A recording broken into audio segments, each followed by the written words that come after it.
Olá, bom dia. Tudo bem? Feliz sábado a todos.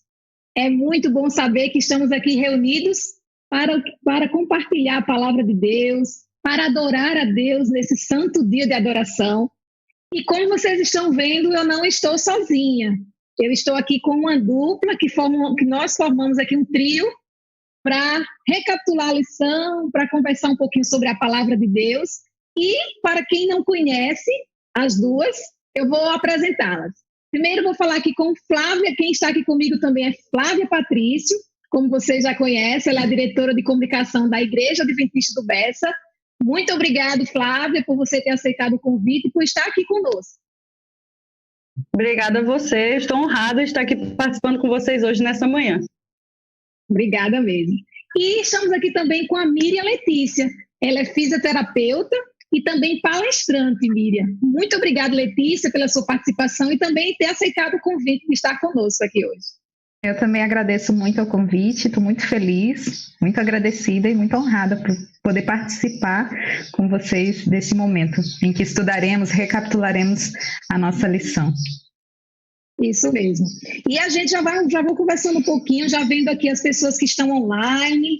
Já vi aqui que já temos 8 pessoas online. O Everardo César, nosso querido irmão César, que já está aqui conectado conosco. Muito obrigado pela presença de vocês.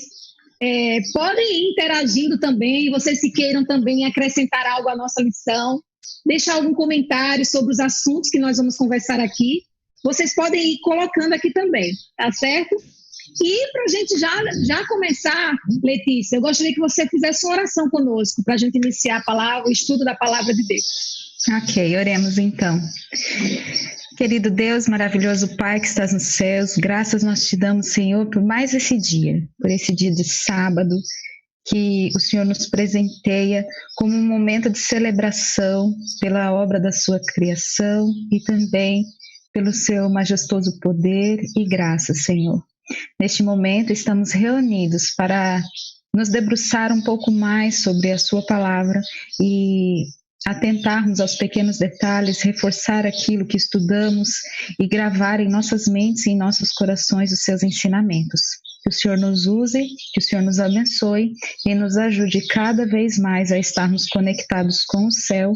É o que eu te peço e te agradeço em nome de Jesus. Amém. Amém. Amém. E eu já convido você a pegar a sua Bíblia, a sua lição, você que tem a lição, para que a gente possa já iniciar a recapitulação, né? Assuntos que a gente já estudou durante a semana e hoje a gente vai poder revisar, vai poder recapitular esse assunto.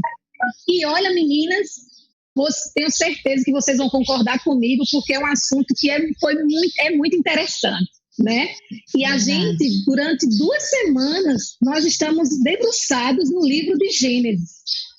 Tão importante, né, esse livro, que a lição dividiu em 2 partes.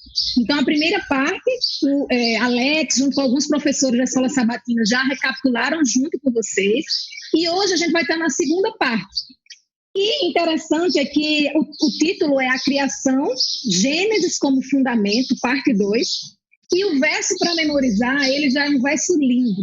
Está em Salmos, capítulo 19, verso 1, que diz assim: os céus proclamam a glória de Deus e o firmamento anuncia a obra das suas mãos.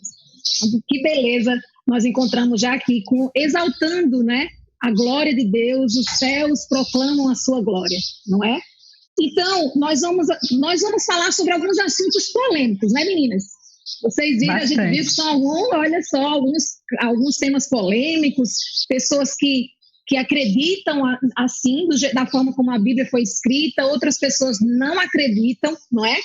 Assuntos como, a gente vai trazer aqui assuntos antigos, que as pessoas já conversavam mais sobre esse assunto, mas que hoje está um pouquinho mais adormecido, mas ainda existem as pessoas que não aceitam e que acreditam e outros não. Por exemplo, a Terra é plana ou redonda, né? O que a Bíblia fala sobre isso? Gênesis versus paganismo. E como a criação é mencionada em todas as escrituras. Então, são alguns desses temas que a gente vai conversar um pouquinho. E eu já vou lançar para você, Flávia, a primeira pergunta. Vamos conversar um pouquinho sobre esse tema bem polêmico que eu já falei aqui. Por quê? Porque é comum a crença de que muitos no mundo antigo, e até hoje, pensavam que a Terra fosse plana. Mas várias outras pessoas entendiam e entendem que a Terra é redonda. Mas o que a Bíblia fala sobre esse assunto? Olha, Natália, é o seguinte, eu estava verificando esse assunto e é muito interessante começar dizendo que quando você tem uma teoria, para você quebrar essa teoria, você tem que desmistificar toda ela para que a sua seja verdadeira. Só que quando a gente vai discutir sobre a Terra é redonda ou a Terra é plana, é tão maluco porque consegue misturar todas essas ideias e formar uma teoria que ela fica com vários ganchos soltos. Então, assim, por exemplo, os grandes cientistas antigamente, eles conseguiram, né, alguns falaram que era plana, outros conseguiram provar que era redonda, outros chegaram e mostraram a gravidade e tudo mais. E aí a gente tem, depois de muito discutirem e resolverem que a Terra é redonda, chegou uma turma nova, né, que eu estava verificando, parece que eles se chamam terraplanistas, e eles acreditam que a Terra é plana, baseado na Bíblia. O que eles fazem? Eles pegam um trecho de Apocalipse 7 e diz que vem dos 4 ventos, né? Que os 4 anjos virão anunciando aos 4 ventos e tudo mais. Então, assim, Apocalipse é bem claro e ele coloca os 4 ventos para poder significar os pontos cardeais, né? Norte, sul, leste, oeste, ou seja, os anjos iriam anunciar a toda a terra. Então a gente fica assim até um pouco estarrecido em como a pessoa pode acreditar que a Terra é plana, que não existe gravidade e que existe uma força misteriosa que nos segura, né? Eu estava até assistindo a resenha do pastor BJ, ele até comentou, interessantíssimo, é como se nós vivêssemos em um elevador eterno, né? Todo mundo subindo, porque é essa força que faz a gente ficar. Quando, na verdade, é muito mais simples a gente acreditar na Bíblia, né? Jó fala que a Terra ela é esférica, ela é redonda. Escreveu lá no capítulo 26, que ele diz que ele menciona a Terra como um círculo. Então, existem vários trechos da Bíblia que mostram isso. Então, fica um pouco complicado acreditar nessa teoria dos terraplanistas quando a gente tem a Bíblia bem clara e bem segura de que Apocalipse 7, informar que a Terra é plana, é apenas um erro de interpretação. É verdade. E o interessante é que você mencionou o livro de Jó, Isaías também, né, fala sobre isso. Então, assim, olha só, primórdios que a Bíblia já falava, a Bíblia já afirmava que a Terra ela é redonda, né? É muito interessante mesmo isso. E olha, queria só dar um feliz sábado aqui a Wilson Dutra, Lúcia Soares, Valdegrácia também Fonseca, Nilmar Níncia, que até colocou aqui que está feliz por ver mulheres maravilhosas aqui estudando, recapitulando a lição. Obrigada, viu, Nilmar? Obrigada mesmo. Então, a gente já vai para outro assunto, né? Agora, a criação na literatura antiga. Olha só, Letícia, a gente vai sair um pouquinho do campo científico, né? Que aí Flávia já abordou a questão da Terra plana ou redonda e vai já para o campo literário, né? E literatura é com você mesmo, não é, Letícia? Nem tanto, mas só, vamos lá. Vamos lá, né? É um desafio, né, Letícia? Mas olha só, a pergunta é, arqueólogos descobriram textos do Egito Antigo e do Oriente Próximo que contêm histórias primitivas da criação e do dilúvio. Pois isso, alguns começaram a indagar através disso se o relato de Gênesis foi obtido dessas culturas, ou seja, já existiam algumas culturas no Egito Antigo, né? No Oriente também, e as pessoas começaram a indagar. Mas será que Gênesis não veio, né? Ela não foi criada, não foi escrito baseado nessas culturas? Será que é isso mesmo? O que é que nos seus estudos desta semana sobre esse assunto que você pode trazer para a gente?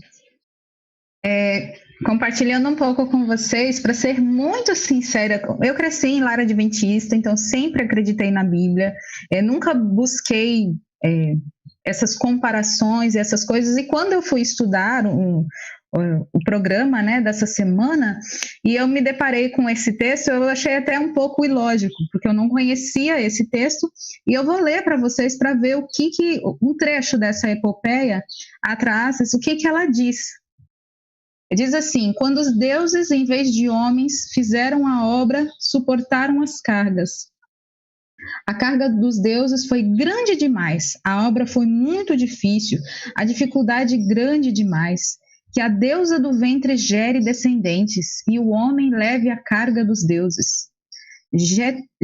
Jesutier, não sei como é que pronuncia isso, um dos deuses que tinha inteligência, eles mataram em sua assembleia, Ninto com sua carne e sangue. Então, quando eu li isso aqui, eu falei, não, peraí, estão querendo dizer que a Bíblia foi escrita baseada nisso aqui, ou será que eles criaram algo aí e tentaram dizer que tinha relação com a Bíblia?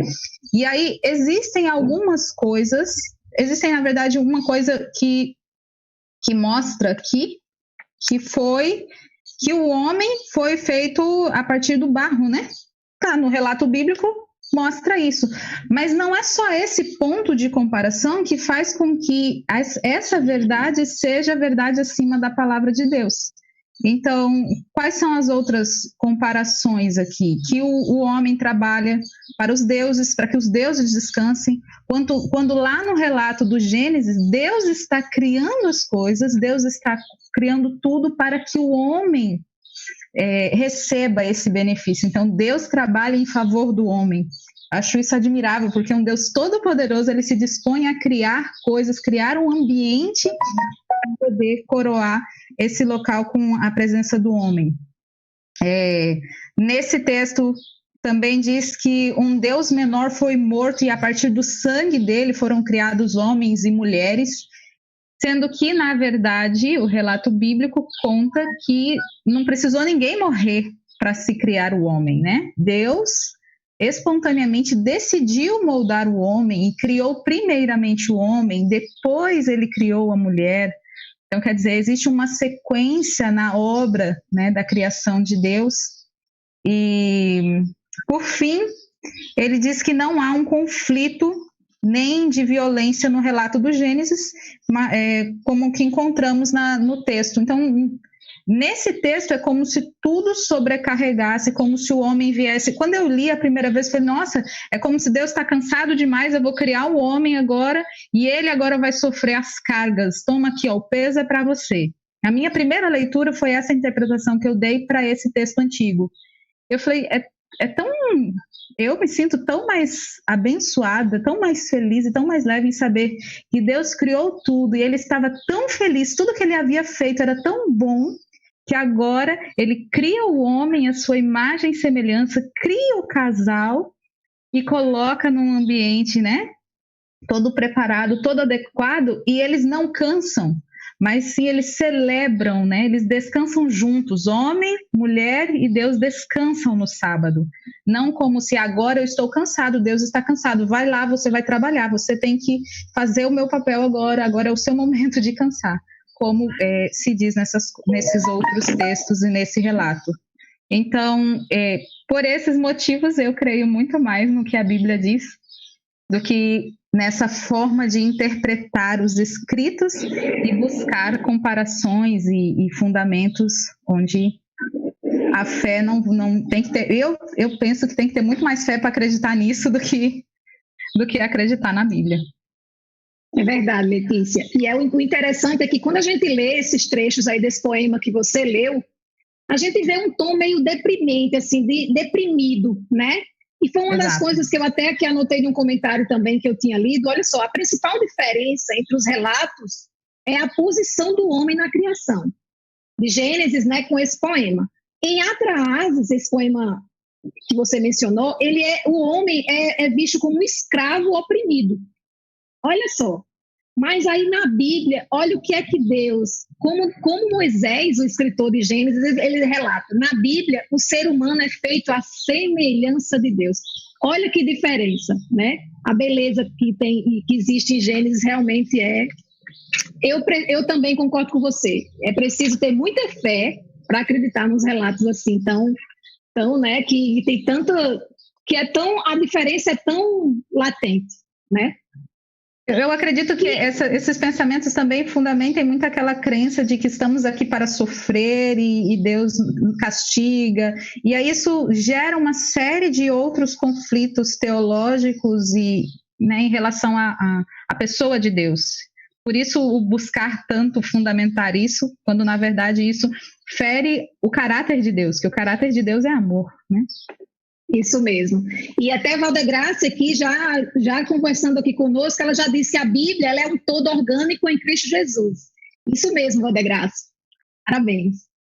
Então, olha só, agora nós vamos já entrando no tema do paganismo, né? E aí eu já jogo aí para Flávia. Olha só, Flávia, agora falando em paganismo, nós sabemos que muitas correntes, elas não acreditam em Deus como Criador. Não acreditam, né? Mitos também antigos, também sempre aparecem, descrevem a criação do homem como algo que não estava nos planos originais. A criação do homem não foi algo que foi organizado, planejado, na visão dessa corrente. Como Deus se envolveu profundamente na criação de Adão e Eva? Olha, na verdade, quando a gente verifica isso, o que acontece? Os antigos pagãos, eles acreditavam que os deuses tinham criado, né, as coisas, e aí, depois que criaram, eles se cansaram e precisaram criar o homem, fizeram o homem só como se fosse uns ajudantes, né? Eles seriam os complementos, os ajudantes, porque os deuses já estavam muito cansados de fazer a criação. Mas olha, a Bíblia é tão clara em relação a isso. O homem foi criado de uma forma tão diferente das outras coisas. O que acontece? Quando Deus cria, né, ele começa toda a criação e ele vai fazendo dia a dia, luz, água, separa, animais, plantas. Ele faz com a sua voz. Ele usa a sua voz para poder fazer com que as coisas apareçam. Já com os homens, né, no caso Adão e Eva, ele fez questão de construir com a sua própria mão.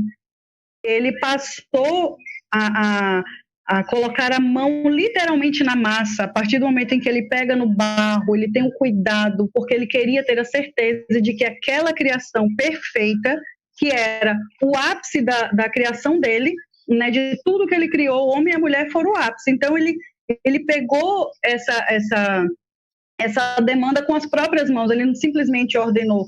Então aí a gente já nota uma diferença que Deus dá. Gênesis 2 é muito claro na forma em que descreve Deus fazendo o homem com as suas próprias mãos, do barro, depois a mulher a partir do homem. E aí ele teve todo esse cuidado. Então não é qualquer obra que a gente simplesmente fala, né? O homem e a mulher, eles foram criados a partir das mãos de Deus. E isso mostra a importância do ser humano e que realmente, desde o princípio, nós, humanos, estávamos no plano de Deus, no plano de criação do Redentor. Isso mesmo, Flávia. É realmente a beleza da criação, e a gente vê que tudo antes, né, tudo antes de Deus criar o homem, ele falava e tudo vinha à existência. Só que com o Adão foi diferente. Com Adão e Eva, ele realmente pegou, né? Ele sujou ali as mãos de pó, e ali ele foi fazendo aquele boneco de barro. Então, assim, a gente vê que beleza. Eu quando comecei a lição dessa semana, eu fui ler os capítulos 1 e 2 de Gênesis todo, para a gente ver a beleza do relato da criação, né? E ali a gente vê o quanto tinha realmente uma beleza e quanto a gente via amor naquelas palavras de Deus, principalmente quando ele dizia: e tudo que eu fiz, esse que é bom, muito bom, né? Tudo que ele fazia, tudo vinha a ser formado através da palavra dele, era muito bom. E o ápice foi justamente o ser humano. E é interessante que ele cria o homem e no outro dia ele já descansa junto com eles, né? Que foi justamente no 7º dia. Essa é a beleza que realmente a gente vê, o quanto tinha esse amor e o quanto muitas coisas do paganismo, muitas coisas da literatura antiga, a gente vê que cai por terra, né? Letícia, quer acrescentar alguma coisa sobre essa fala de Flávia, sobre o paganismo, a questão dessas correntes da criação? Tá tudo bem, né? Então, aí a gente já vai para a questão do tempo, porque como a gente já relatou aqui, Letícia, Deus criou todas as coisas, foi lindo o relato da criação, a gente viu o amor de Deus em cada criação dele, ele via que era tudo muito bom, e o ápice foi a criação. E o interessante é que a questão cronológica, ela faz parte de um Deus que é organizado, que é planejado, né? Quando tudo é planejado e organizado, a gente vê a contagem do tempo. E ele fez questão de registrar isso na Bíblia. E lá na Bíblia a gente vê várias genealogias, né? Que muitas vezes quando a gente lê no livro de Números, é um pouco cansativo para a gente ler. Às vezes muitas pessoas desanimam quando vê aquela genealogia todinha contada ali. Mas o interessante é que os criacionistas bíblicos descobriu que a Terra tem entre 6 e 10 mil anos, justamente se baseando nessas cronologias e genealogias relatadas aonde? Em Gênesis. Eu queria que vocês mencionassem agora para a gente quais foram essas genealogias que esses criacionistas se basearam para chegar a essa contagem de tempo tão precisa, entre 6 ou 10 mil anos. Tão precisa, nem tão precisa assim, né? Porque uma lacuna de 4 mil anos é muita coisa, né? Em 4 mil anos acontecem muitas coisas, muitas pessoas aparecem. Mas qual foi o propósito de Deus, de fato, deixar registrado esse relato de descendentes, filho de quem, de neto de quem, e assim, né? Quem era pai de quem, filho de quem, e assim por diante. Lá no Gênesis, no capítulo 5 e no capítulo 11, existe essa sequência, essa linha contínua. Fulano veio de fulano, que veio de Beltrano, que veio de Ciclano, que veio de não sei quem, não sei quem, não sei quem, e assim vai dando a sequência. E por que a gente não consegue manter tão certo tão batido assim? Não, foram 10 mil anos, ok, contando da X mil anos. Estudando e ouvindo alguns dos grandes estudiosos, eles dizem que é por conta de alguns termos, onde, por exemplo, a palavra bem na tradução pode ser traduzida como filho ou pode ser traduzido como neto, então isso abre uma lacuna grande, né, de temporalidade, pula uma geração e assim por diante.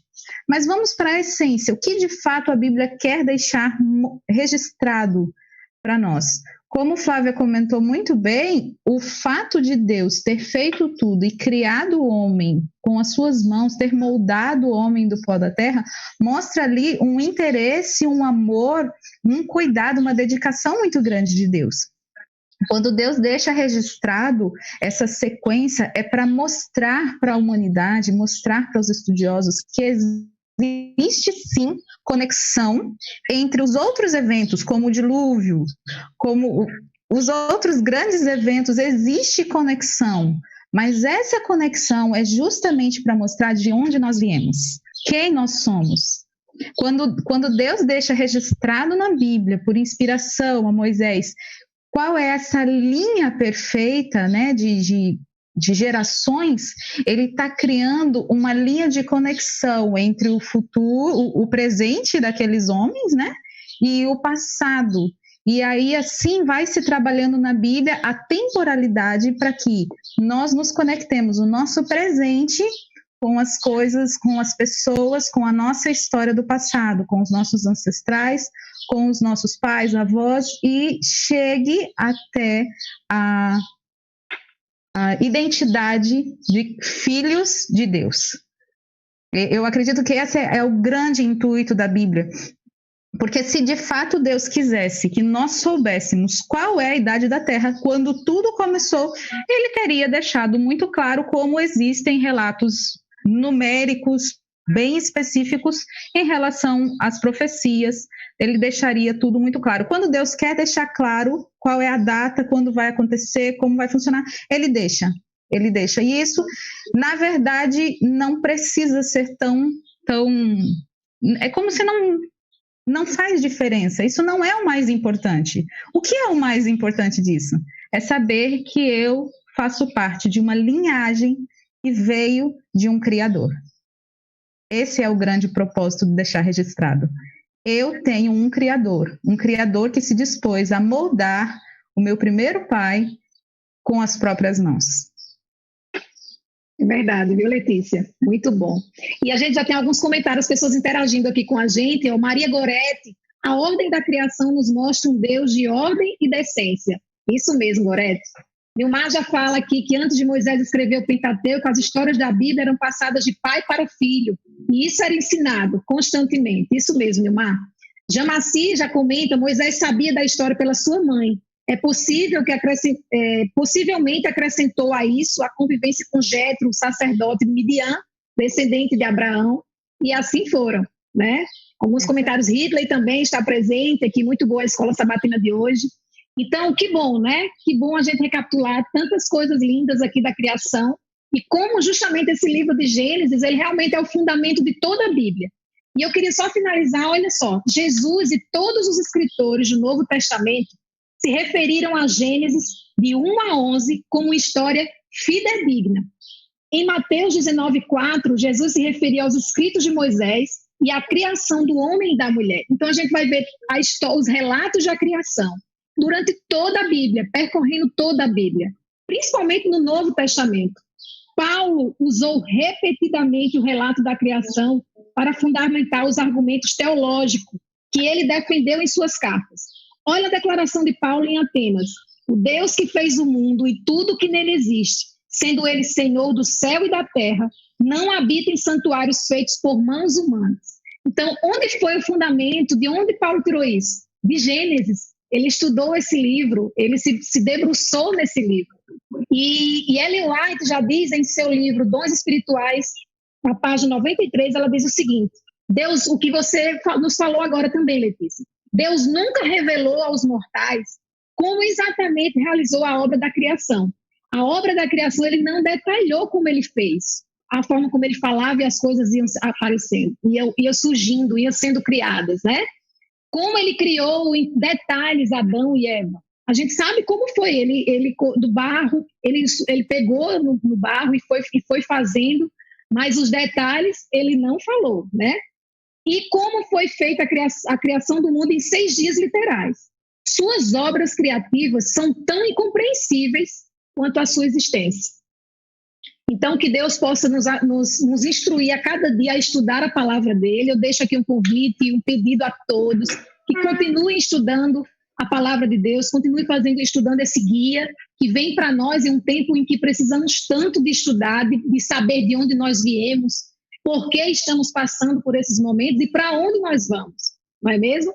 Então, que Deus possa estar com cada uma. Muito obrigada, olha, são muitas mensagens. Gostei muito da interação de vocês hoje. Muito obrigada por gostar, ver aqui mulheres, são 3 mulheres, gostaram muito, viu, meninas? Espero que vocês apareçam, venham mais, né? Recebam mais convites para estarem aqui. Realmente gostei muito, aprendi muito com as duas. Admiro demais vocês duas, né? O trabalho que cada uma faz. Na comunicação, Letícia está uma comunicadora aí em suas redes sociais, sempre atenta na área de saúde.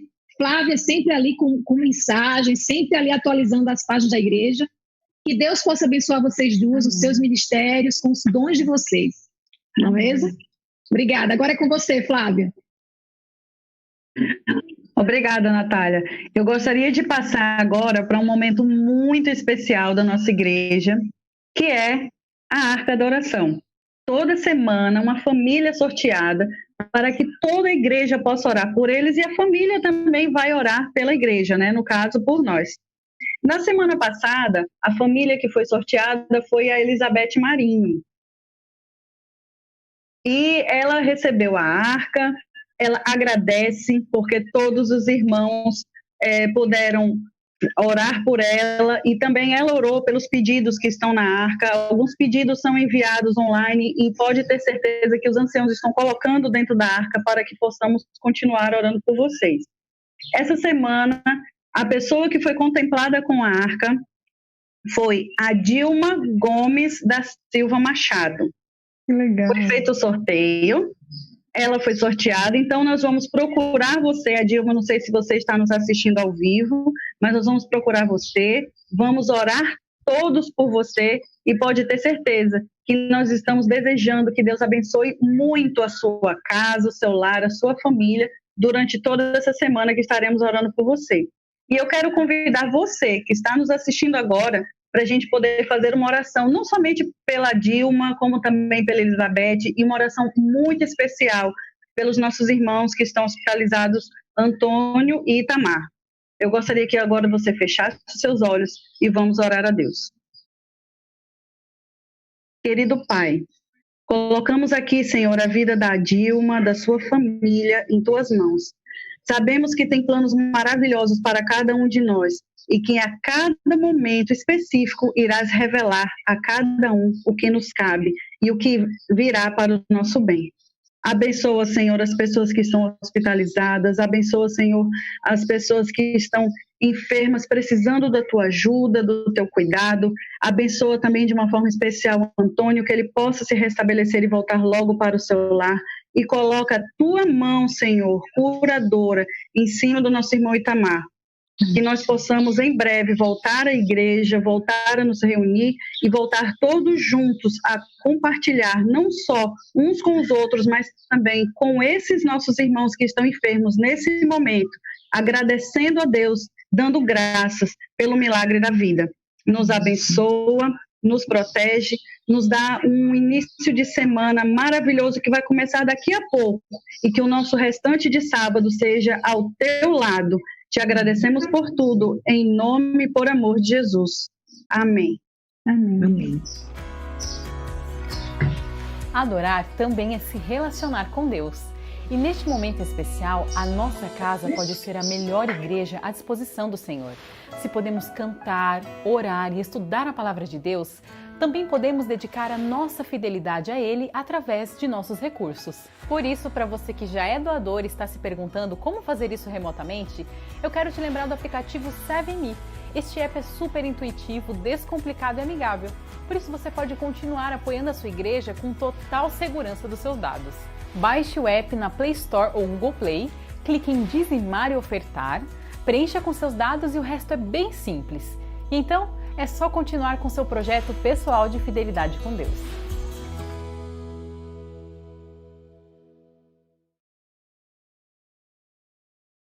A orar, vamos fazer uma oração para poder entrar no tema de hoje, está bem? Vamos orar. Bendito Pai, obrigado por tua misericórdia, por tua bondade, porque o Senhor sempre está conosco e nos pode ajudar para estar firmes nesses tempos tão terríveis. Nós podemos confiar que o Senhor está conosco. Abençoa-nos e ajuda a crescer na tua graça, em nome de Jesus. Amém. Muito bem. Hoje eu quero compartilhar com você a tela que vai trazer o tema para vocês, que se intitula hoje O Selo à Prova de Balas. Né? Também tomei esse título aí dos jovens, que tem um programa muito bom, A Prova de Bala, e eu aproveitei de tomar o tema de hoje, já que estamos falando do sábado, da criação também, e a gente está,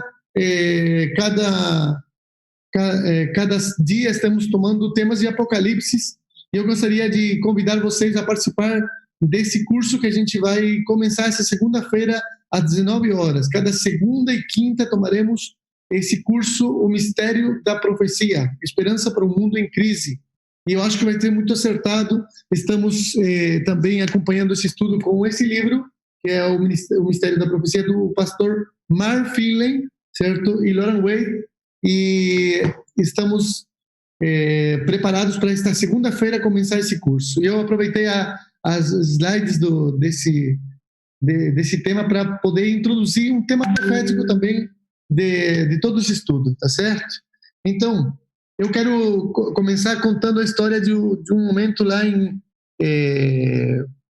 no Chile, né? Falando de que temas de profecias às vezes causa na igreja um mal-estar, causa na igreja um temor. Alguns às vezes não querem nem falar de profecias porque dizem eu tenho medo, eu não gosto.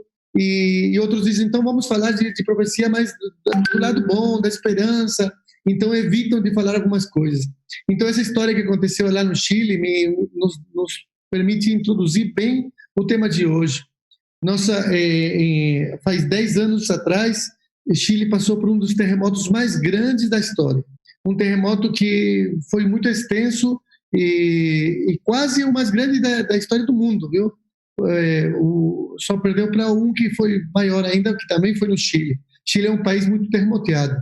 E eu estava num ônibus dias depois desse terremoto e uma pessoa, uma senhora estava voltando, viajando também nesse ônibus e me contou a história do que aconteceu com ela aquele dia do terremoto. Ela vinha de enterrar seus pais e seu tio e bastante da sua família tinham morto, e ela me contou como foi. Disse que o terremoto foi às 4 da manhã, quase 4 ou 5 da manhã, e no momento que acabou, todo mundo foi avisado para fugir para a montanha, porque eles estavam na praia, eles estavam de passeio aí numa casa aí de praia, e eles subiram tudo para estar na montanha, e de repente já passou o terremoto, estando muita gente lá na montanha, por telefone se conseguiu conectar com a rádio, e na rádio estava a presidente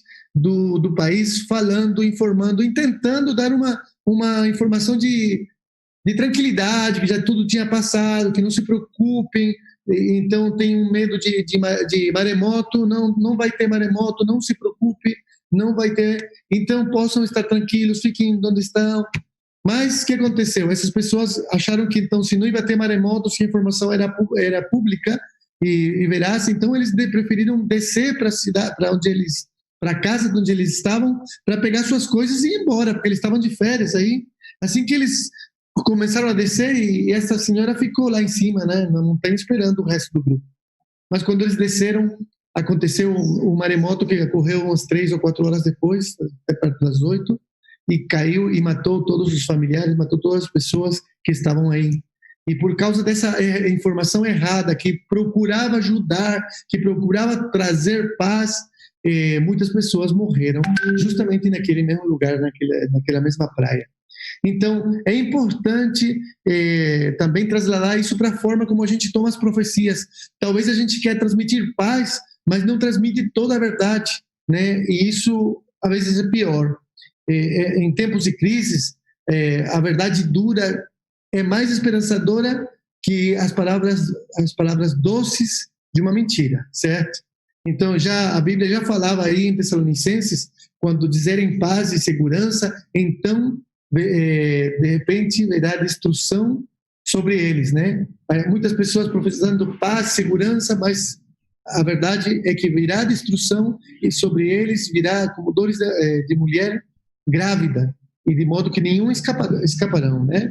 Então nós temos que cuidar do que nós pregamos. Precisamos pregar as profecias, precisamos pregar não com a intenção só de suavizar as coisas, senão de transmitir uma verdadeira paz.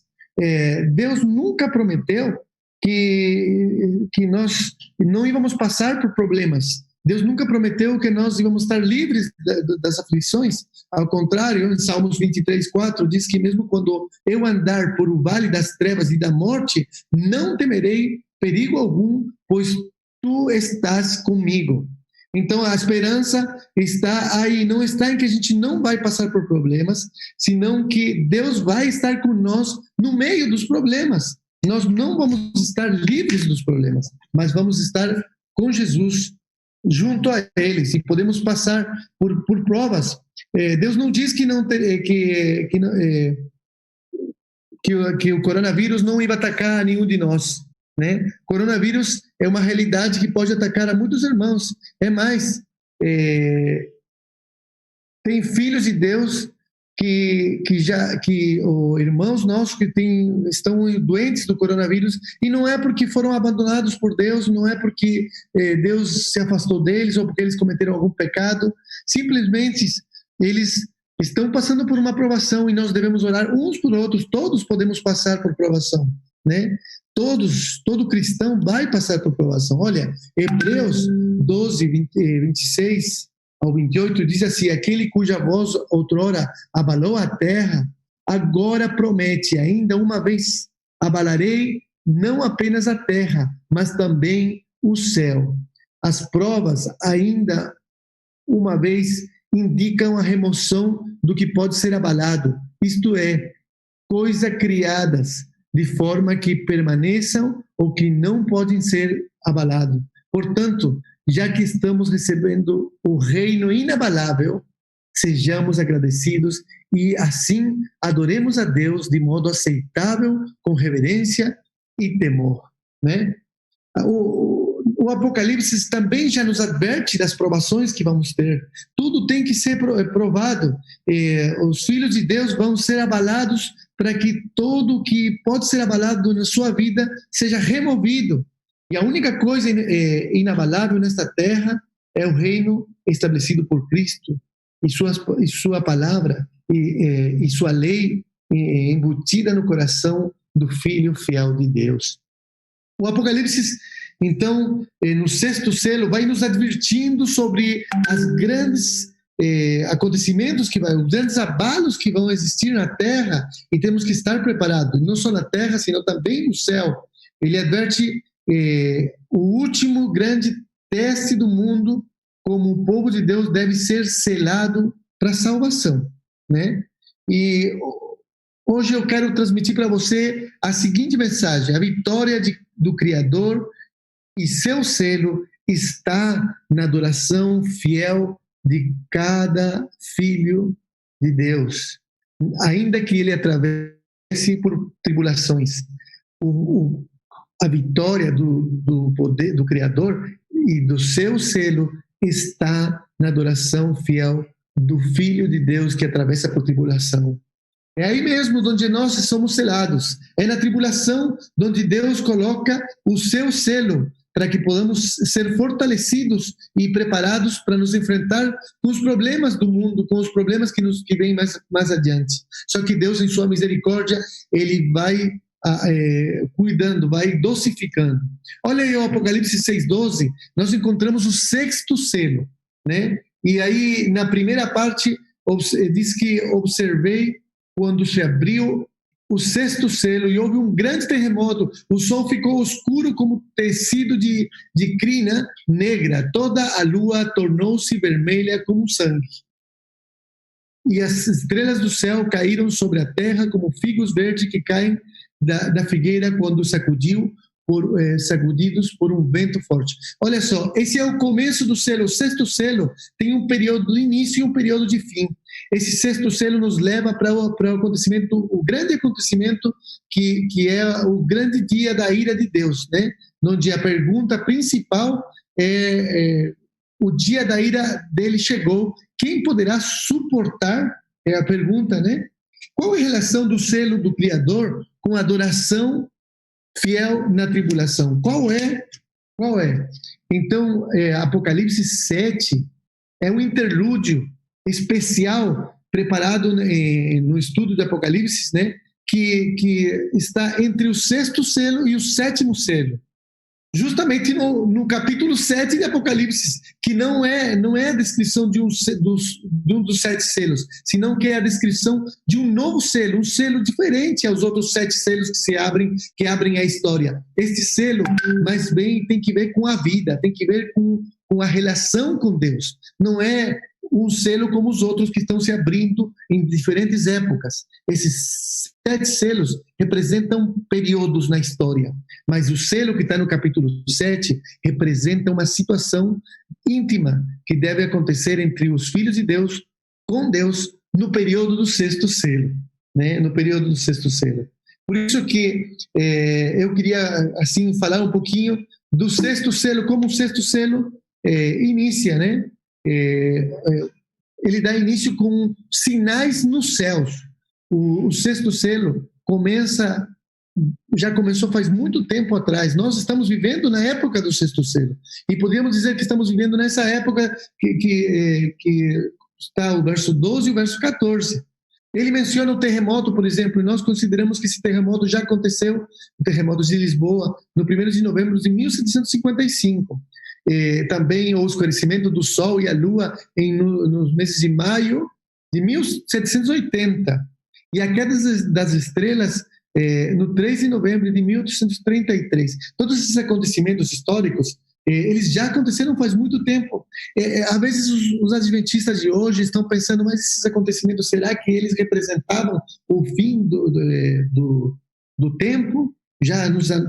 Passou tanto tempo atrás, então eles querem reinterpretar esses acontecimentos para nossos tempos. Mas, na verdade, esse terremoto, esse escurecimento da lua, essa queda das estrelas, realmente estavam no lugar exato, estavam para introduzir, para começar o sexto selo. O sexto selo começa nesse período e começa com esse anúncio do abalo das potestades da terra, do abalo das potestades dos céus, e nos preparam para o que vai acontecer. Deus quer nos advertir, por isso que ele não faz as coisas assim como de repente, e não precisamos dessa queda de estrela hoje, mas precisávamos ela na história, porque eles abrem a porta para esses acontecimentos importantes, né, que há. Olha só, eu gostaria de destacar que o sexto selo, então, ele inclui o começo, o fim da tribulação, e da profecia dos 2.300 anos que tanto hemos ensinado em 1844, né, quando ele termina, e o início do juízo em favor dos santos. Nós estamos vivendo nessa época. Nossa igreja, inclusive, começou nessa época, e esses acontecimentos foram entendidos como sinais especiais do tempo do fim. Graças a ele, muitas pessoas começaram a estudar o Daniel e Apocalipse. Por isso é que entendemos que, historicamente, esses acontecimentos foram o cumprimento fiel do sexto selo, o início do sexto selo.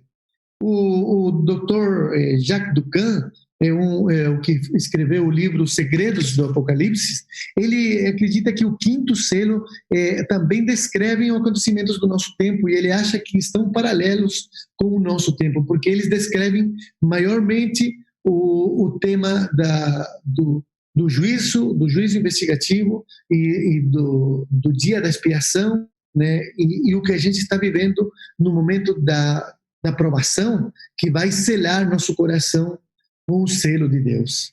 Então, aí vemos, por exemplo, no quinto selo, certo? Quando se abriu aquele quinto selo, as almas que reclamam, que justiça, e perguntam até quando Deus não faz justiça para eles, porque eles morreram por causa da palavra de Deus, mas Deus entrega vestiduras brancas para eles, e ele diz que ainda tem outros irmãos deles que vão sofrer como eles também, e devemos esperar que se completem. Essa alusão, então, também é uma alusão do futuro, do selamento de um povo que vai receber também essas vestiduras brancas, e vai ser parte dos 144.000 que estão relatados em Apocalipse capítulo 7. A parte final desse selo, né, descreve então o abalo das potestades da terra e do céu, quando já é abalado. Esses sinais que eu comentei são sinais que anunciam o abalo, mas são só sinais, não é o abalo. O abalo das potestades do céu e da terra vem no momento da vinda de Jesus, vem já muito perto da vinda de Jesus, no sexto selo. E, portanto, o sermão apocalíptico de Jesus, inclusive, ele usa essa mesma expressão que está no sexto selo, quando fala das sinais do céu.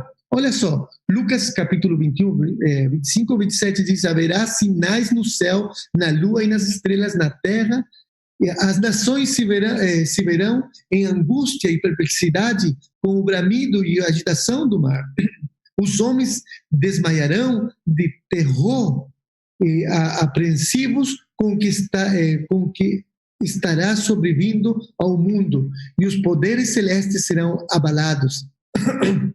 Então se verá o Filho do Homem vindo numa nuvem com poder e grande glória. Então, olha só, a escala é a mesma que está em Apocalipse 6, no verso 12 em adiante. As sinais no céu, na lua, eles introduzem também essa agitação, essa perplexidade, angústia dos homens, né? E nos anunciam que todos devemos ser provados para receber esse selo, porque justamente neste contexto é que o capítulo 7 do Apocalipse nos abre aos acontecimentos que estão havendo. E o que ele anuncia? Ele anuncia a grande batalha, que Efésios também já falava, né? Você já conhece esse texto. Não temos lutas contra sangue, nem contra carne, mas sim contra poderes e autoridades ou potestades e principados, né? Nós não temos uma luta contra poderes contra pessoas, mas sim contra poderes espirituais que são dominadores, que usam as potestades da terra, que usam os governadores da terra para espalhar o mal, para poder esparcir o mal. Então, tudo o que está acontecendo na terra é guiado por Satanás também, é guiado por os principados do diabo, que usam os governadores, usam as pessoas, usam a anarquia, usam os partidos políticos, a divisão de tudo que há aí na terra é principiado por Satanás e por seus principados, por seus anjos, né? Por as potestades angelicais do mal, e que todas as potestades, tanto celestiais como terrenais, como angelicais, do bem e do mal, todas elas foram criadas por Deus, todas elas foram criadas por Deus.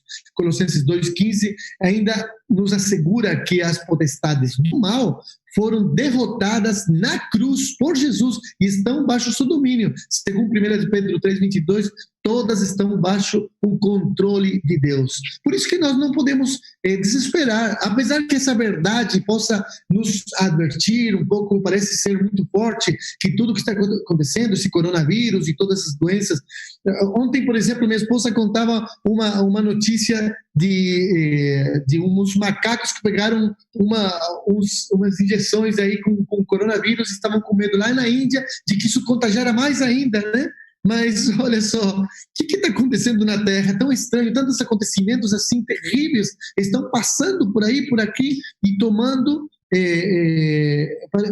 parece que fosse só uma situação política, parece que fosse verdade, a gente fica em dúvida, mas por detrás de tudo isso são os principados do diabo que estão atuando, mas por detrás disso também está a mão de Deus no controle de tudo.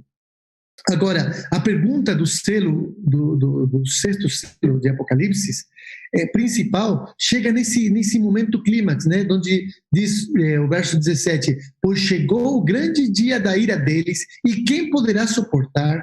Em espanhol, a versão diz, e quem poderá estar de pé ante o grande dia da ira de Deus? Quem vai poder estar de pé? É a pergunta, quem vai suportar essa prova? Ninguém poderia suportar por si sozinho.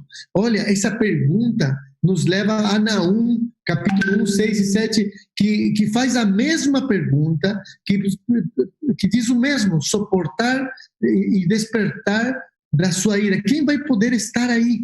Né? Então, o Senhor, diz o verso 7, é bom, um refúgio em tempos de angústia. Ele protege os que nele confiam. Olha só, aí já podemos ir respondendo quem poderia estar e suportar naquele dia a vinda de Jesus? Aqueles que se refugiam no tempo de angústia em Deus e que confiam em Deus. A eles Deus protege. Né? Essa pergunta de Naum está alinhada justamente com o tempo nosso, o nosso tempo e a proximidade da segunda vinda de Jesus. Malaquias também faz essa mesma pergunta, olha só, mas quem suportará no dia da sua vinda? Quem ficará de pé quando ele aparecer? Porque ele será como um fogo do ourives e como o sabão de lavadeiro. Ele se sentará como um refinador e purificador de prata. Purificará os levitas e os refinará com o ouro e a prata. Assim trarão ao Senhor ofertas com justiça. Esse Malaquias aqui está falando um pouco mais do processo de santificação que Deus pretende fazer no meio dessas angústias, no meio dessa proximidade do tempo de Jesus. Enquanto mais se aproxima o tempo de Jesus, o abalo que tem as potestades da terra também caem sobre a angústia dos filhos de Deus, mas naquele momento eles podem confiar em Deus e eles são purificados com essa confiança, são limpados. É parte do crescimento que Deus tem para todos nós. Por isso que é importante pregar esse abalo das potestades da terra com a verdade, apesar de que seja duro e às vezes amedrontador, mas nós, como filhos de Deus e fiéis colaboradores dele, podemos estar tranquilos se confiamos nele. Apocalipse 7, olha, do verso 1 ao 3, nos demonstra como Deus vai colocar esse selo. Diz assim: depois disso vi 4 anjos de pé nos 4 cantos da terra, retendo os 4 ventos para impedir que qualquer vento soprasse na terra, no mar ou em qualquer árvore. Então vi outro anjo subindo do Oriente, tendo o selo de Deus vivo. Ele brandou em alta voz aos 4 anjos a quem haviam sido dado poder para danificar a terra e o mar. Não danifiqueis nem a terra, nem o mar, nem as árvores, até que selemos as testas dos servos do nosso Deus. É interessante essa parte aqui, porque está querendo destacar aos servos de Deus que vão ser selados com a figura dos árvores. Vocês perceberam? No verso 1 e no verso 3, os árvores estão mencionados aí baixo aquele resguardo dos anjos que seguram os ventos para que não destruam a terra.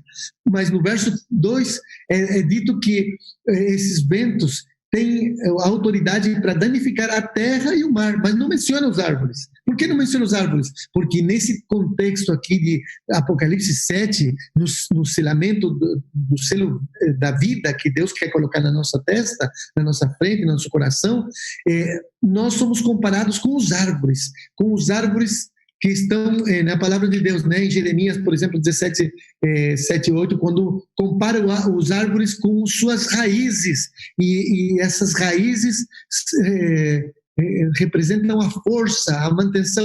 Que os árvores têm méritos por si próprios, eles recebem a graça de Deus, eles recebem a misericórdia de Deus, e por sua misericórdia eles são apresentados como dignos de receber o selo de Deus, por a misericórdia de Deus. Não é que eles tenham atributos, mas a característica das raízes nada mais demonstram que eles perseveram nos caminhos de Deus. Ou em Salmos 1 também encontramos como árvore plantado à beira de águas correntes, dá fruto no tempo certo e sua folha não murchará, tudo aquele que ele faz prosperará.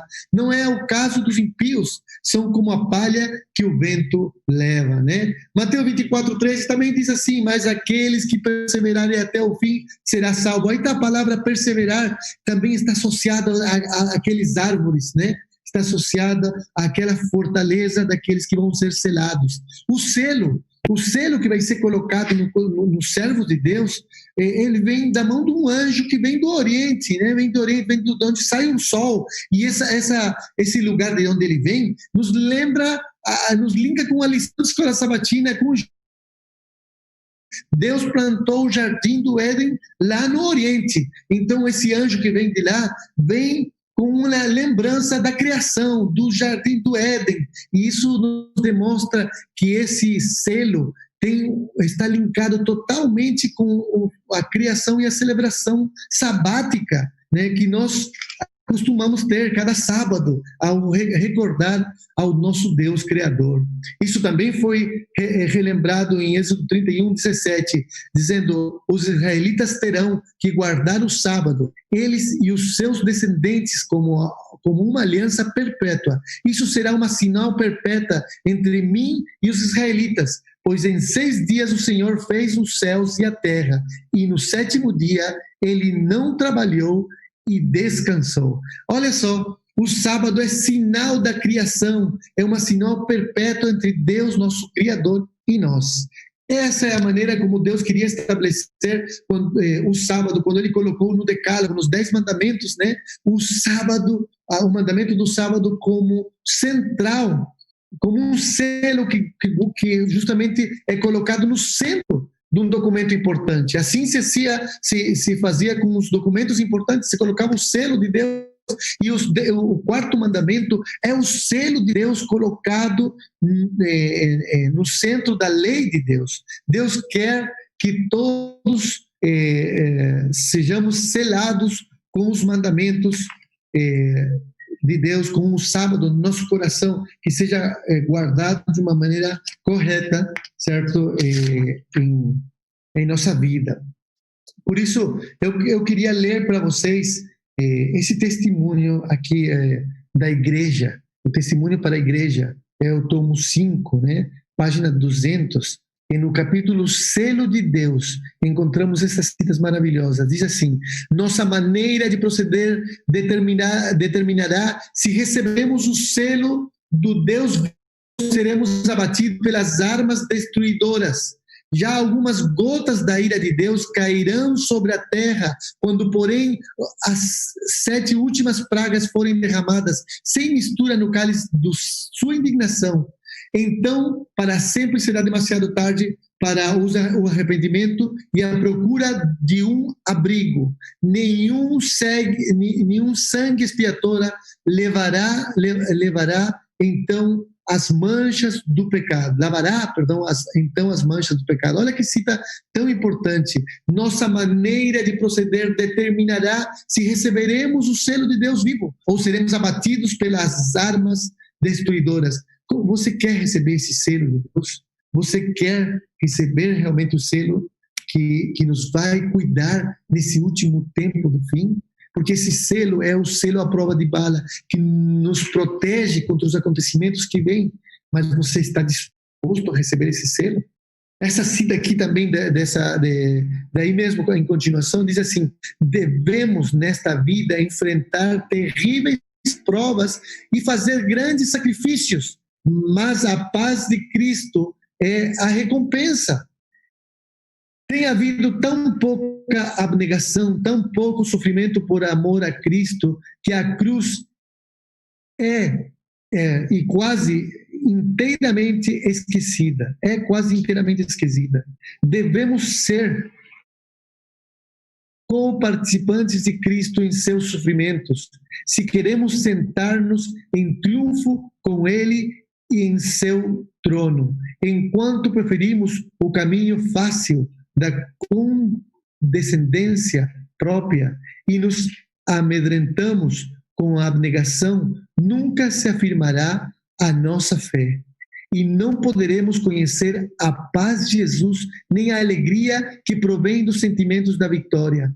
Os mais exaltados daquela multidão de resgatados que estão em pé de branco, no Apocalipse, né? Conhecem a luta necessárias para vencer, pois virão de grande tribulação. Aqueles que se renderam às circunstâncias em vez de empenhar-se nesse conflito, não saberão como ficar em pé naquele dia em que haverá angústia em toda a alma. E ainda que Noé, Jó e Daniel estivessem na terra, não poderiam salvar nem filhos nem filha, pois cada um deve livrar sua alma por sua própria justiça, por sua própria esforço de perseverar. Não é um esforço de obras, não é um esforço de ser correto, é um esforço de querer ser cada dia mais semelhante a Jesus. Quer dizer, é um esforço para andar nos caminhos de Deus, para guardar seus mandamentos. Olha, será que a gente está vivendo nesse coronavírus? E a gente poderia dizer que esse coronavírus são acontecimentos do tempo do fim? São parte das copas que vão ser derramadas no futuro próximo? Amigo querido, eu penso que Deus realmente está usando esse momento do coronavírus para nos despertar, para nos ajudar a reaccionar. Porque tem muitas pessoas aí só estão consumindo sermões e eles ficam taçando o sermão. Esse aqui tá bom, esse aqui não tá bom, esse aqui eu gostei, mas não estão escutando a mensagem que Deus tem para eles e não estão escutando a mensagem que nos desperta, não estão estudando, não estamos buscando, só seguindo a mesma situação quando estávamos na igreja, na crítica e no mais curto, no mais pronto, vai logo e não querem parar para reaccionar. Deus está querendo fazer um diálogo com nós para que o selo seja colocado no nosso coração. Nós temos percebidos dos grandes acontecimentos que estão por vir. Olha, esta cita final aqui que nos declara que o que a gente está vivendo são realmente acontecimentos do tempo do fim. Um pouquinho das taças da ira de Deus já tem tido permissão para cair sobre a terra e o mar. Olha só, afetando os elementos da atmosfera. As causas destas condições incomuns estão sendo investigadas, mas inutilmente. Deus não tem impedido que os poderes das trevas levem avante sua nefanda obra de poluir o ar, uma das fontes da vida e nutrição, com um miasma fatal. Não somente é afetada a vida vegetal, mas os homens sofrem de epidemias. Olha só aí, já estava advertida. Estas coisas são o resultado de gotas das taças da ira de Deus que estão sendo borrifadas sobre a terra e constituem apenas débeis representações do que acontecerá no futuro próximo. Amigo, aqui está clara essa advertência. Deus está advertindo que o que está acontecendo é para nos despertar, sim, é para nos levantar. Nós devemos nos levantar, devemos reagir nos acontecimentos que estamos, não podemos ficar dormindo, dependemos de Deus para a proteção das nossas vidas, nossa vida presente e eterna. E é como estamos na posição em que precisamos estar bem acordados, totalmente consagrados, totalmente convertidos e totalmente dedicados a Deus, mas aparentemente continuamos inativos, como se estivéssemos paralisados. Deus do céu, nos acorde, né? É o que a gente deve clamar a Deus. Será que a gente está buscando receber uma mensagem de Deus? Está preparado? Mas, meus amigos, o último texto que eu quero ler para você, em Lucas 22, 34, Jesus se aproximou para Pedro e diz assim: Simão, Simão, Satanás pediu você para peneirar-los como a trigo, mas eu orei por você para que a sua fé não desfaleça e quando você se converter, fortaleça os seus irmãos. Mas ele respondeu, né, que estava pronto para ir onde Deus quiser, até para a morte. Mas, queridos, nós às vezes somos assim, né? Somos teimosos e pensamos que já está tudo pronto, que eu estou pronto para ir para o enfrentamento que vem, mas Jesus em breve voltará. E será que você realmente quer que Jesus volte? Ou você quer que volte à normalidade e que a gente possa voltar para a igreja, nos reunir lá na igreja e voltar para o que a gente sempre fazia? Você quer realmente? Você quer que Jesus volte? Você está pensando mesmo que Jesus deve voltar já pronto?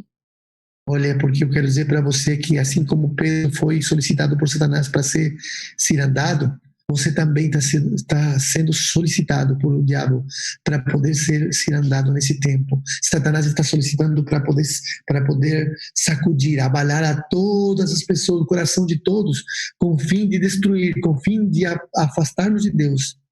Mas Jesus está orando por nós. Jesus está intercedendo ainda por nós. Jesus tem pedido para que nossa fé não falhe, não desfaleça e não caiamos, nos aprofundemos na desesperação. Nós podemos confiar.